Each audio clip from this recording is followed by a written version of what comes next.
صل على محمد وآل محمد.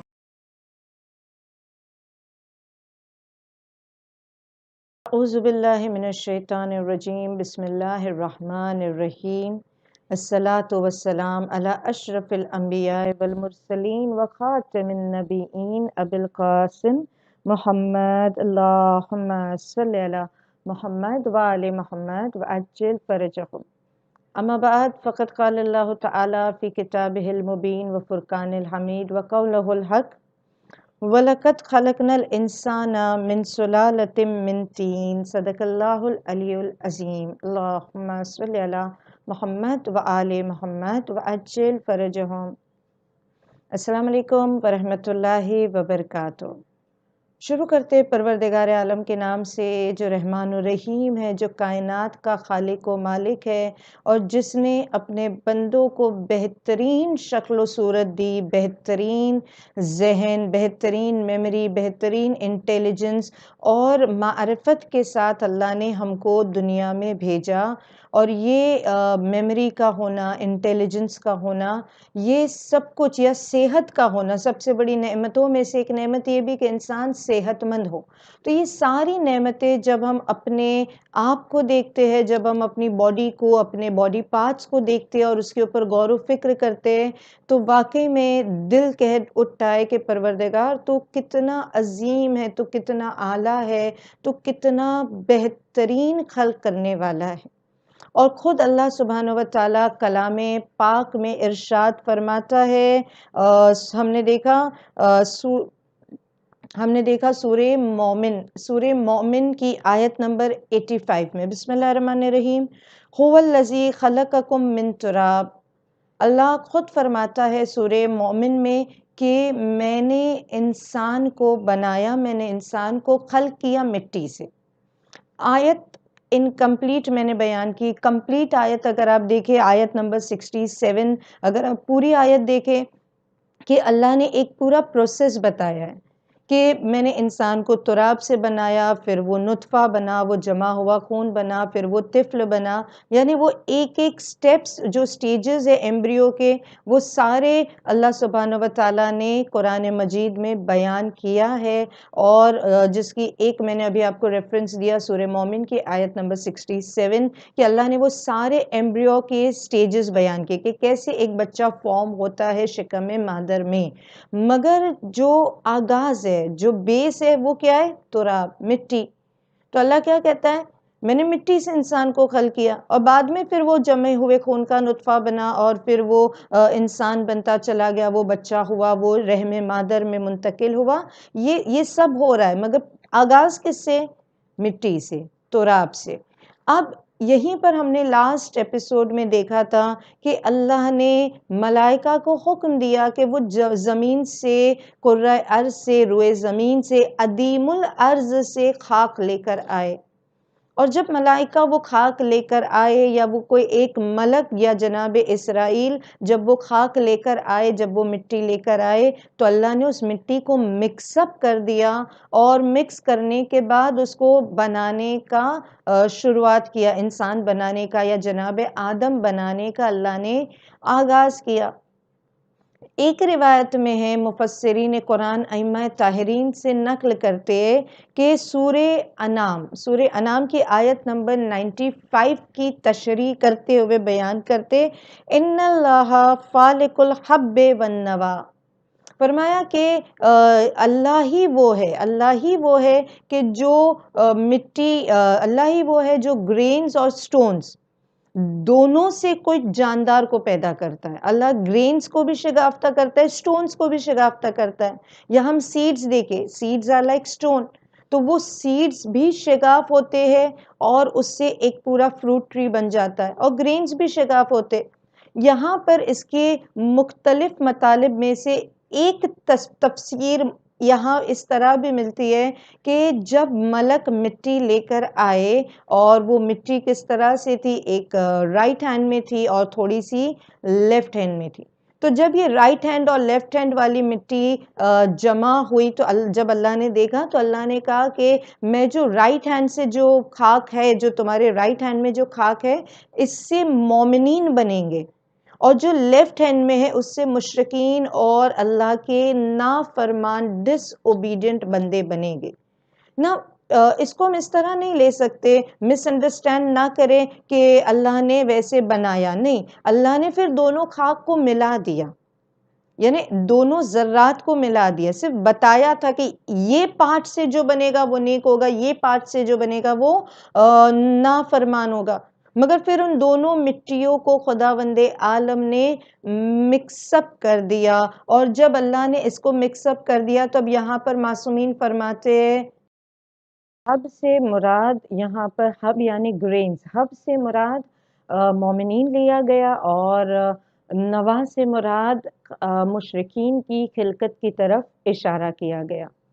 تم خداوند عالم نے فرمایا کہ میں نے انسان کو مٹی سے بنایا، اور پھر جب ہم نے نہج البلاغہ کو اوپن کیا تو خطبہ نمبر 1، سرمن نمبر 1 میں مولا کائنات امیر المومنین حضرت علی ابن ابی طالب علیہ السلام فرماتے، مولا کیا فرماتے کہ اللہ نے جب مٹی کو جمع کروایا اور جب یہ ساری مٹی کو خدا نے مکس کر دیا تو اس میں مختلف رنگ کی مٹیاں تھی، مختلف کلرز تھے، اور مختلف اس کا کنسسٹنسی تھی، اور وی کین سے کہ اس کا جو کمپوزیشن تھا، جو مٹی کے ذرات، یعنی شاید آج کا انسان یا جو جیوگرافی پہ یا ارتھ پہ اسٹڈی کرتا ہے وہ سمجھ پائے کہ جو مٹی کے ذرات ہوتے، جو کمپوننٹس ہوتے ہیں، یا اس کے اندر جو باریکیاں ہوتی ہے، جو صرف ایک جیولوجسٹ سمجھ سکتا ہے کہ کون سی مٹی میں آئرن زیادہ ہے، کون سی مٹی میں کون سا منرل ہے، کون سی مٹی کے اندر اللہ نے کیا رکھا ہے، کہیں پہ کاپر ہے، کہیں پہ کچھ ہے، تو یہ ڈفرنٹ جو مٹیاں تھی، جس کو مولا علیہ السلام اس طرح بھی بیان کرتے، کچھ میٹھی مٹی تھی، کچھ نمکین تھی، کچھ نرم تھی، کچھ سخت تھی، یہ ساری مٹیوں کو اللہ نے مکس کر دیا۔ جب اللہ نے یہ ساری مٹیوں کو مکس کر دیا، اب کیونکہ ایک امیج بنانا تھا، ایک صورت بنانی تھی، تو خداوند عالم نے اس کو پانی سے مکس کیا۔ اور کس طرح پانی میں مکس کیا کہ سب سے پہلے مولا کائنات کہتے کہ اس مٹی کو، اس طینت کو، اس کلے کو خدا نے پانی میں اتنا ڈرپ کر کے رکھا، اتنا زیادہ اس کو اس پانی سے مکس کیا یا اس پانی سے واش کیا کہ وہ پوری مٹی جو تھی وہ خالص ہو گئی۔ یعنی دیکھیں، ہم بھی کوئی اچھی چیز لاتے ہیں اور ہم کچھ اچھا کام کرنا چاہتے تو دھو بھی نو کہ یہ پاک ہے، یہ اچھا ہے، بٹ سٹل ایک مرتبہ ہم اس کو کلین کر دیتے، اس کے اوپر ہم کوئی چانس نہیں لیتے۔ اللہ نے بھی اس مٹی کو کلین کیا، اس کو خالص کیا، اس کو پیور کیا with the help of water۔ لفظ ہیلپ شاید غلط ہے، مگر خدا نے اب جیسے نہج البلاغہ میں کہ اللہ نے مٹی لی، مٹی کو پانی سے خالص کر دیا، جب یہ خالص ہوتا چلا گیا اس کے بعد اللہ نے اس میں موئسچر ڈالا، تھوڑا اور پانی ڈالا، تھوڑا اور فلوئڈ ڈالا، تھوڑا اس کو سٹکی بنایا، and Allah started kneading the dough۔ اب یہاں پہ when I say کہ اللہ نے آٹا گوندا، اللہ نے نیٹ کیا، اللہ تو ہاتھ نہیں رکھتا ہے نا، یہ ہمارا عقیدہ ہے کہ اللہ تو ہاتھ نہیں رکھتا، بٹ اللہ نے نیٹ کیسے کیا، اللہ نے وہ آٹا کیسے گوندنا شروع کیا؟ تو بعض مورخین اور مفسرین قرآن کہتے کہ خداوند عالم نے وہاں پر فرشتوں سے کہا تھا کہ کام اللہ کا ہے، آرڈر اللہ دے رہا ہے۔ جب ہم کہتے اللہ نے کیا، دیٹ مینس اللہ نے کیا، مگر اللہ نے کروایا، حکم خدا کا تھا مگر کروایا اللہ نے فرشتوں سے کہ تم یہ کام کرو اینڈ آئی ایم سپروائزنگ۔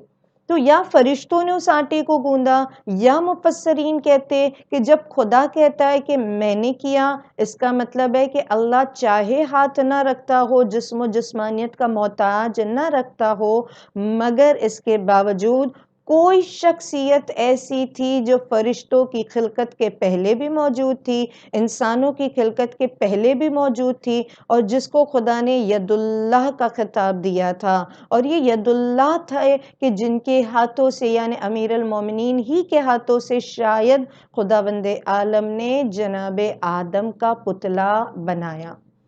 اب جناب آدم فارم ہوتے چلے گئے اور اللہ نے اس کو گلوئی بنایا، اس کو سٹکی بنایا، اس میں پانی ایڈ کر رہا تھا خدا، اور پانی بھی کیسے؟ یہاں پر پھر معصومین کہتے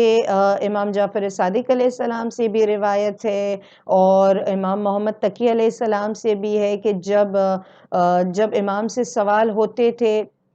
جب امام سے پوچھا جاتا تھا کہ اللہ نے کیسے انسان بنایا، تو ائمہ طاہرین جو آنسرز دے رہے اور خود نہج البلاغہ میں بھی ہے کہ اب جو خدا پانی ایڈ کر رہا ہے نا، تو یہ پانی بھی 4 طرح کا ہے۔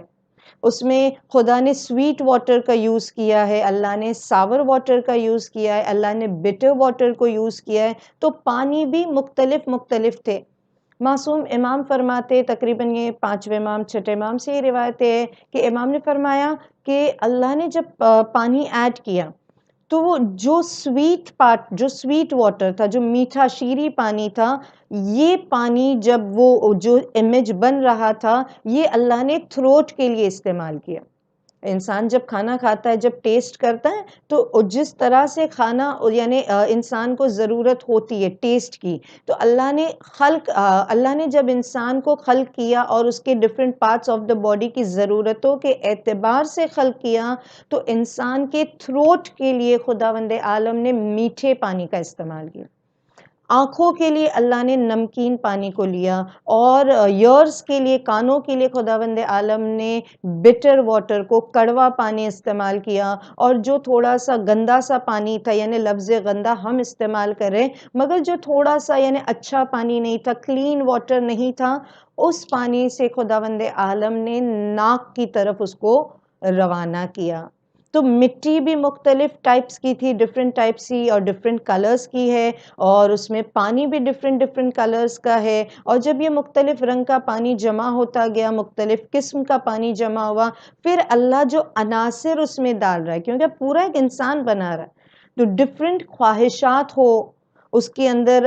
ڈیزائرز ہو، اس کے اندر عبادت کا جذبہ ہو، یعنی یہ جو سارے جس کو ہم کہتے ہیں temperament of human being, temperaments, یعنی ٹیمپرامنٹ سے اب ہم دیکھتے ہیں نا، کبھی کبھی کوئی انسان ایسا ہوتا ہے جس کو بہت جلدی اور بہت زیادہ گرمی لگتی ہے، اور کچھ انسان ایسے بھی ہوتے ہیں ان کو جلدی سے ٹھنڈی لگتی ہے، گرمی نہیں لگتی ہے، ان کو کوئی ایون سمر میں بھی ان کو لگتا ہے کہ نہیں مجھے کچھ تو کور کرنا ہے میری باڈی، یا کچھ ایسے ہوتے ہیں جو بہت جلدی غصہ ہو جاتے، اور کچھ ایسے ہوتے ہیں جن کو غصہ ہی نہیں آتا، بہت ہی شانت قسم کے ہوتے۔ تو یہ جو ڈفرینٹ مائنڈ سیٹس ہے، ڈفرینٹ ٹیمپرامنٹ ہے، یا کبھی کبھی ہم دیکھتے کہ کوئی انسان ایسا ہوتا ہے جو سال بھر اس کو سردی ہوتی ہے، یا سال بھر وہ الرجک ہوتا ہے، یا اس کے اندر کف زیادہ ہوتا ہے۔ کچھ ایسے انسان ہوتے ہیں جن کو بلڈ انفیکشن زیادہ ہو جاتا ہے، اور کسی کو ایسیڈیٹی کا پرابلم ہوتا ہے۔ تو یہ ساری جو چیزیں ہیں نا، یہ بھی کہیں نہ کہیں ہمارے خلقت کی طرف، یعنی اگر آپ اس کو طب معصومین میں دیکھیں، یا کسی اور پیتھی میں دیکھیں، آیورویدا ہے یا کسی اور موڈ آف ٹریٹمنٹ سے اگر آپ اس کو کنیکٹ کرتے چلے جائیں، کہ جب انسان کو جب ڈاکٹر ٹریٹ کرتا ہے تو اس کا ٹیمپرامنٹ دیکھتا ہے، اس کے اندر کون سی چیز زیادہ ہے۔ کبھی آپ نے سنا ہوگا اس کے اندر پتا زیادہ ہے یا پت کا پرابلم ہے، کبھی ہم کہتے ہیں کہ اس کو بائل اس کی باڈی میں زیادہ ہو گیا ہے۔ تو یہ جو مختلف چیزیں ہیں، یہ خلقت کے وقت سے اللہ جو چیزیں جس سے انسان کو، جو ڈفرینٹ عناصر سے اللہ انسان کو خلق کر رہا ہے، یعنی ہم نے مٹی دیکھی، ہم نے پانی دیکھا، اب اللہ کیا کیا بہت کچھ ایڈ کرتا جا رہا ہے۔ اور اس میں ایک چیز یہ بھی ہے کہ خدا نے چاروں طرف کے جو ونڈز ہیں، جو ملائکہ، آل دا 4 ڈائریکشن میں، نارتھ ساؤتھ ایسٹ ویسٹ میں جو ملائکہ ہے، اللہ ان کو حکم دیتا ہے کہ اپنے ڈائریکشن سے ونڈ لے کر آؤ، کیونکہ اب صرف پانی اور خاک نہیں، مجھے اس میں ہوا بھی ایڈ کرنی ہے۔ تو اللہ جب ونڈ منگواتا ہے، اور یہ چاروں ڈائریکشن کی ونڈ ہے، اب اس کو اور زیادہ اگر ہم ڈیپ میں دیکھیں کہ یہ ونڈز، یعنی کبھی ہم کہتے ہیں نا کہ کوئی علاقہ ایسا ہوتا ہے جہاں کے لوگوں کا یہ پرسنالٹی ہے، اور کچھ علاقے ایسے ہوتے ہیں جہاں پہ لوگوں کی یہ ٹائپ اور ان کی یہ مینٹالٹی ہے، تو یہ بھی کہیں نہ کہیں اس کے عناصر پہ ڈیپینڈ کرتا ہے، اس کی خلقت پہ ڈیپینڈ کرتا ہے۔ اب اللہ یہ چاروں ڈائریکشن سے ونڈز منگواتا ہے، اور یہاں پہ جو مختلف ونڈز آ رہی ہے ایسٹ ویسٹ نارتھ ساؤتھ سے، اس میں سے کچھ سودا، یعنی سودا، اور کچھ یہاں پہ کف، یہ ساری چیزیں بدن میں آ رہی ہے، یعنی جس کو ہم کہتے ہیں کہ اس کے اندر بائل کریٹ ہو رہا ہے، اس کے اندر بلڈ کریٹ ہو رہا ہے، اس کے اندر کف کا کمپوننٹ ہے، یا اس کے اندر تھوڑا جنون ہے، یہ ساری چیزیں جب جمع ہوتی جا رہی ہے اور دھیرے دھیرے انسان بنتا جا رہا ہے، اور جب یہ مورت بنتی جا رہی تھی، مولا علیہ السلام کہہ رہے کہ اللہ نے اس کو سٹکی بنایا کیونکہ اللہ کو ایک فلیکسیبل انسان بنانا تھا، اللہ کو ایک ایسا انسان بنانا تھا جو بینڈ ہو سکے، جو جھک سکے، جو اپنے ہینڈز کو موومنٹ دے سکے۔ تو خداوند عالم کس طرح سے انسان کو، یعنی کتنی باریکی سے انسان کو بنا رہا ہے۔ ہم بھی سوچے نا کہ اگر اللہ نے ہمارا ہاتھ بنا دیا ہوتا اور پوری ایک اسٹریٹ بون ہوتی اور اس میں اگر ایلبو جوائنٹ نہ ہوتا تو ہم کیسے کام کرتے، یا اگر تھم ڈفرنٹ نہ ہوتا، یا اگر ہماری بیک بون جو ہے، اگر ہمارا یہ ورٹیبل کالم، اگر یہ خداوند عالم نے جب بنایا، اگر یہ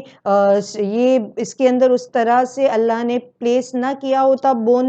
بونز کو پلیسمنٹ نہ دی ہوتی کہ جس کی وجہ سے ہم جھک سکے، تو انسان کا جینا کتنا مشکل ہو جاتا۔ تو مولا علیہ السلام فرماتے کہ اللہ یہ ساری چیزوں کو اپنے نظر میں رکھتے ہوئے خداوند عالم نے انسان کو بنانا شروع کر دیا، اور ایک امیج فارم ہوتی چلی گئی۔ بس انشاءاللہ ہم جناب آدم کی مکمل خلقت کو، اور اس کے بعد کیا ہوا جناب آدم کا اور کس طرح سے روح ڈالی گئی، ان باتوں کے اوپر اللہ نے توفیق دی تو ڈسکس کریں گے انشاءاللہ، پھر ملاقات کریں گے۔ وآخر الدعوانا ان الحمد للہ رب العالمین۔ اللہم صلی علی محمد وآل محمد وعجل فرجہم۔